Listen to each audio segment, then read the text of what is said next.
previous video, we looked at compound events, and now we're going to be looking at dependent events. And dependent events are the events where one event happens, but what happens in that event affects what happens in the next event. So what I mean by that is best explained through this example. So in this example it says a box contains 2 red and 1 yellow tickets. 2 tickets are randomly selected one by one from the box without replacement.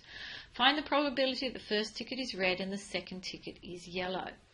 So we're going to look at a tree diagram. So the first thing is we need to know what is my outcomes, what could happen in my first ticket.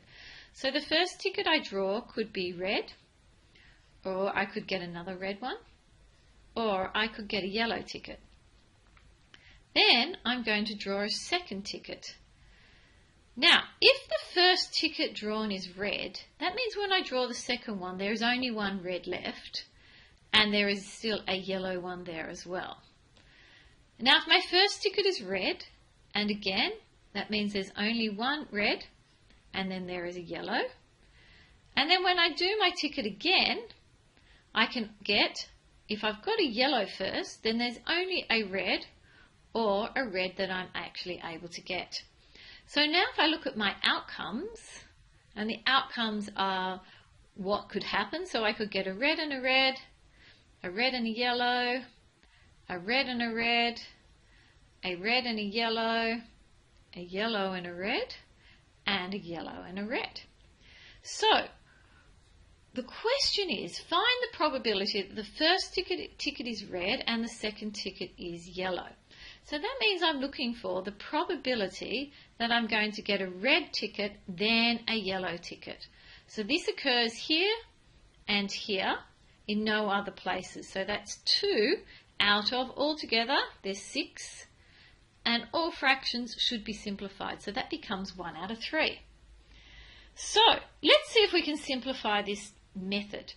For ticket 1, the probability of getting a red is 2 out of 3, because there are 2 reds out of a possibility of 3. For ticket 2, the probability of getting a yellow then is slightly different, isn't it? Because once I've taken a red ticket out, in the box I only have 1 yellow, and my probability now is 2 because there are only 2 tickets left in the box. So now if I was to follow on the same probability logic, the first event occurring is 2 out of 3, and the second event occurring is 1 out of 2, which gives us the answer of 2 out of 6, which was 1/3.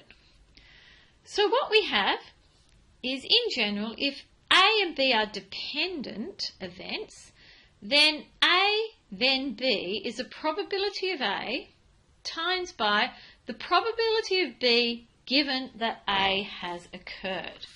So let's have a look at that in some questions. A box contains 4 red, 2 yellow tickets. 2 tickets are randomly selected one by one from the box without replacement. So they haven't been replaced. Find the probability that both are red. Okay, so let's have a look at this. Let's think about our first selection. What's going to happen? Or what could we do to get a red ticket? So we have 4 red out of 6. So that's my first selection. Then I'm going to go and choose another ticket once I've taken that one out. Now, assuming I got a red one, first up, the second time I choose I need to get a red. So there's only now 3 red tickets left out of, and there are only 5 tickets in the box. So now the probability of red, I should fix this up, is 4 out of 6 times 2, that should be 3 out of 5, and I get 2 out of 5 as my answer from my calculator. So let's have a look at the next one. The first ticket is red and the second ticket is yellow. So we're looking for the probability of red then yellow. So let's have a look. The probability of red, And that's my first ticket. So it's still the same as the previous question, 4 out of 6. And now the probability is slightly different, because if I need a yellow ticket, how many yellow tickets are there? There are only 2 out of, and there's 5 tickets. So now the probability of red-yellow is my 4 out of 6 times by my 2 out of 5, and I get 4 out of 15.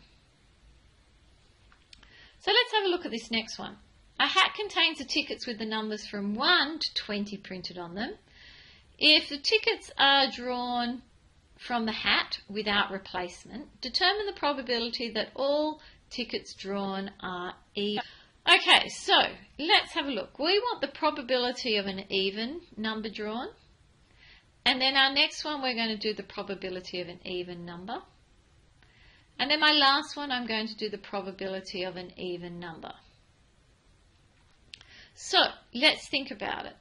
If I've got the numbers 1 to 20, so that's 20 tickets, so half of them would have to be even. Now if I think about it, if I've got an even number, then I have one less even number. If I had 10 to start with, there must be only 9 even numbers now left that are tickets out of, and now there's 19 in the event. And then if I chose an even number here, that means there's only 8 tickets left, and now there's 18 left in the hat. So my probability of even is, if I work that out on my calculator, 2.19. Or you could give it as a decimal, 0.105, and you would need to give that to 3 sig figs.